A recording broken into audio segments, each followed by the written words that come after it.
You may think that celebrating the pandemic is a very odd title for this video, but it's a very important time and there's some extremely important lessons and also a milestone for this channel, which is why I got all dressed up. So stay tuned. But before we move on, please subscribe to our channel and help us grow to the next milestone by hitting the button below. So I really want to start with the milestone. This is my 100th video here on my YouTube channel, and I got to be honest with you, it's a lot of work, it's a lot of time, it's a lot of effort, but I love it. I love educating you, I love educating my clients, and I know that from the feedback that we're getting, the information that we're delivering is relevant and timely and making an impact on people as they think about retirement. And I'm going to continue along this journey until you tell me not to. So again, thank you very much for being along this first chapter of our journey, these first 100 videos, because I've really enjoyed it and I hope that you've really taken something from it. So that's enough of the celebration for the videos and the channel. So I want to move on directly to celebrating the pandemic. It has been a very strange year, right? I mean, over 500,000 people have passed during this pandemic. Many people have lost loved ones. Many have lost jobs. Many's lives have been changed over the past 12, 13 months. And none of that can be minimized.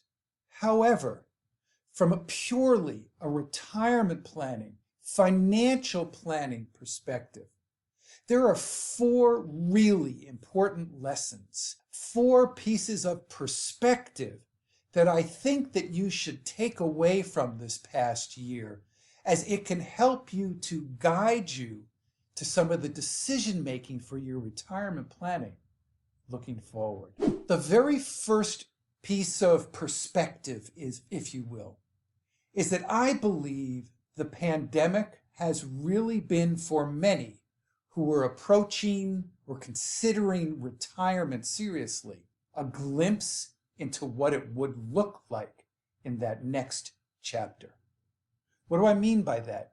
Well, for many, there was no workplace to go to. I couldn't get up and get out of the house and go to work and be with my colleagues, be a part of a community, be creative, unleash the energy that we have to create solutions or whatever it is that we do with the workplace. What we found was that the workplace really does bring so much more than just the paycheck to us. Work can actually be fulfilling, and we couldn't go there. Also, we didn't really have a lot to do. Now, on the one hand, for some, it meant that we weren't spending a lot of money, and our checking accounts have grown a lot more than we've seen in the past. That's sort of a silver lining, right? But the downside was we really couldn't go out and do and be and travel. Over the course of the past year, I think I had dinner with 2 other couples on 2 occasions throughout the whole year. And they became marvelous 2 and 3 hour events that I just soaked up the joy, the experience of being with those other people. We realized how social beings we are and how much we need each other. The simple handshake.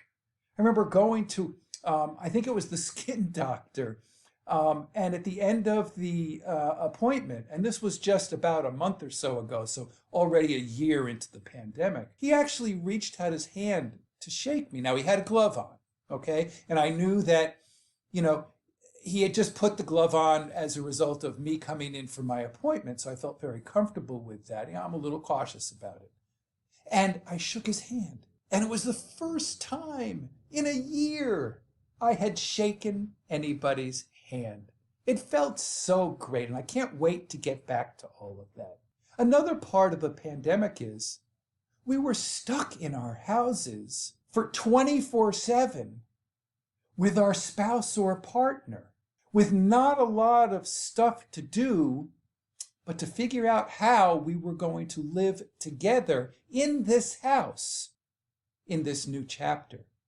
And all of this gave us a glimpse into what retirement could be. And as I have said all along, if you've been watching the journey to 100 videos, the retirement planning that I talk about is much different than the retirement planning in general the industry talks about. Because much of the focus for the industry, and I think it's wrong, is on the money management.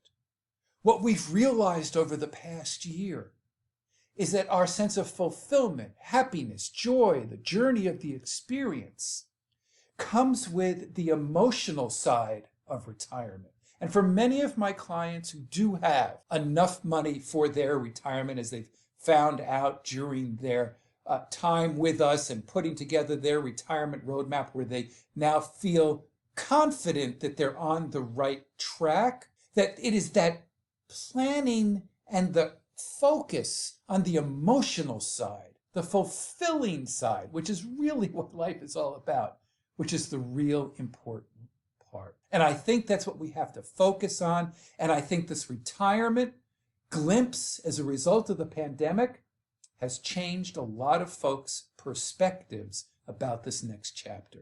I've had conversations with my clients and others where they've told me either one, they really now appreciate what they have at work and what they do at work and can't wait to get back to work, and may have actually deferred or delayed in their minds their retirement date. And I've had others who have said, you know what? This isn't that bad. I really like this. And they've accelerated their thought process and planning to retire at an earlier date. So it's important to recognize that this past year or so with the pandemic, as bad as it has been at a number of levels, there really is at a level a celebration of a new perspective that might shine a bit of a guiding light onto what it is we want in this next chapter of life. And I will tell you, as an author, and I've just written my 4th book, Don't Outlive Your Money in Retirement, 7 Key Steps, I was compelled to write this as a result of the pandemic and the conversation we just had about this new perspective and this new glimpse into retirement. And one of the things that I did develop as a result of the book was the quiz that we have up in our banner. And it's a 2-minute quick quiz, and it will help you to better understand how prepared for this next stage of life you are. And once you complete the quiz, we'll score it for you, tell you which of the 3 retirement planning stages you are in. And also, I'll give you a free chapter of the book, and along with that, a couple of worksheets so you can get more clarity with regards to how prepared you truly are for retirement. The second piece of perspective I want to share with you is the market and how we look at it, and more importantly, how we behaved last year as the markets were going crazy. Now, you remember early on, the market tanked. It was down at the most precipitous, most rapid decline, almost in like the history of the markets. And over a course of a 2-3 week period, the market was pricing itself in such a way that it said we might be going into a depression, something we have not seen since the 30s.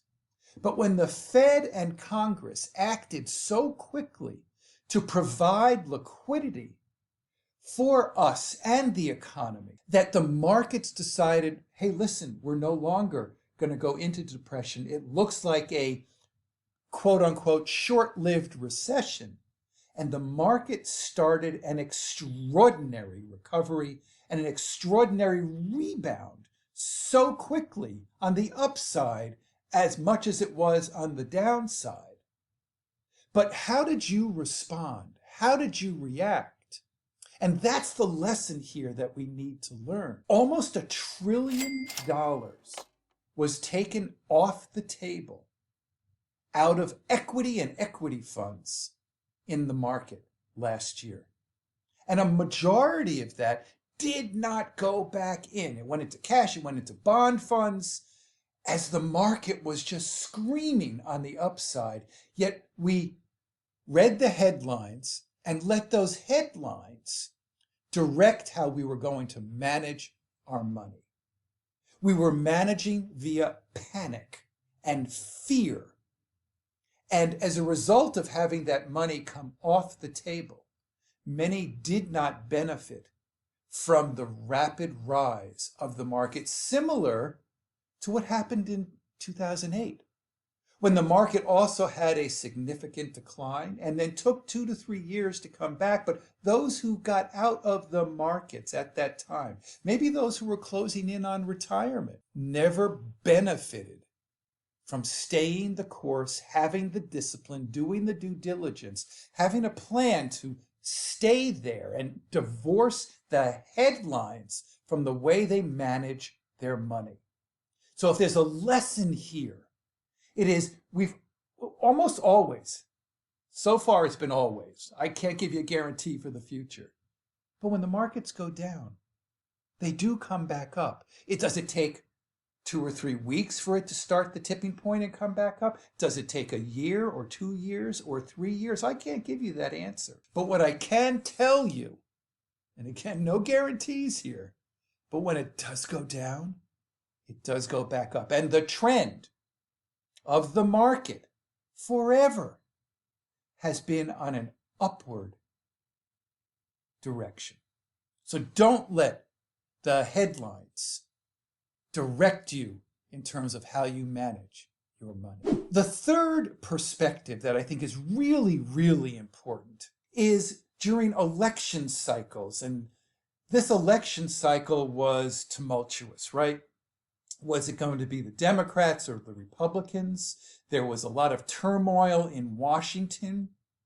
There was a lot of press about whether or not this election was fraudulent or not. There was conversations about whether it was going to be a divided, split Congress or united, whether we're looking at if it was going to be the Democratic nominee, who is now President Biden, and what he and his party will be bringing to the table in terms of, most specifically, increased taxes. Many were trying to project, and many were fearful of how the markets would react depending upon which way the election went. And we made numbers of communications to our own clients to inform them from a historical perspective what to expect. And certainly I had no crystal ball who was going to win, what direction it was going to take. And then on January 5th, whether Georgia was going to tip the scales one way or the other. But here we now find ourselves, and I think it's a good time to look back on the history, so it informs us looking forward. Because during this pandemic, this country has become so polarized at so many different levels, not just from a political, not just from taxes or red or blue, but whether or not we do or don't wear masks or take the vaccination. I think we have to step back, particularly for those who are planning for retirement and planning for their own households, to understand the markets don't care. History has shown us over and over again, whether it's red or blue, a united or divided Congress, whether taxes are going up or down. Now, you can have your personal bias in terms of what you think is right or wrong, but the market is agnostic when it comes to its political views. And as fearful as many were of a united, quote unquote, Congress and a Democratic union, if you will, and the very real prospects that taxes will be going up and more monies will be coming into, and we'll find ourselves in more debt and a bigger deficit, the markets continue to chug along.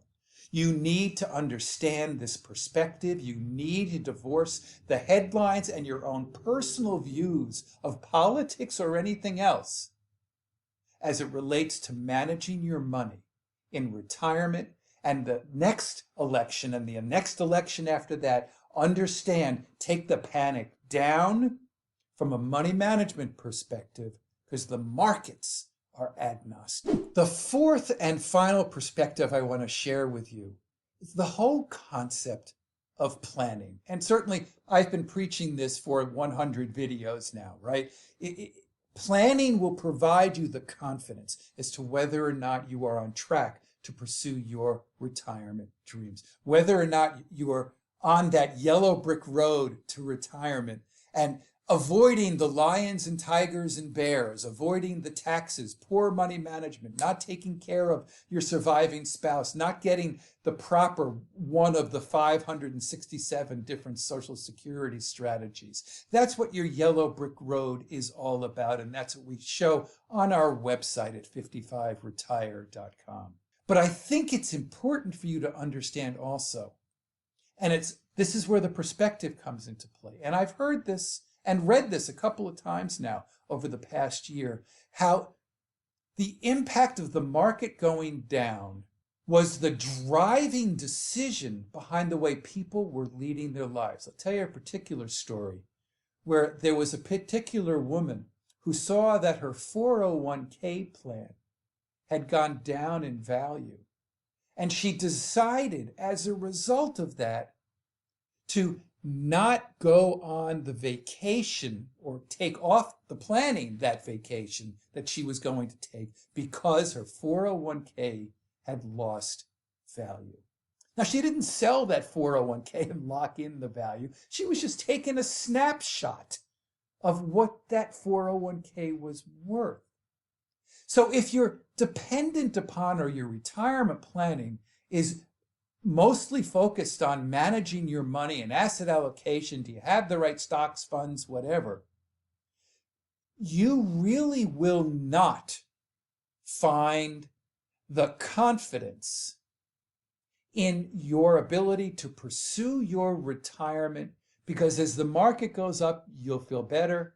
As the market goes down, you may feel a little bit worse, and it may change your behavior in terms of how you lead your life in this next chapter. The planning alone, and this is where I think the industry has done you wrong, the planning alone allows you to understand whether or not you have a well-balanced portfolio that is in alignment with your goals.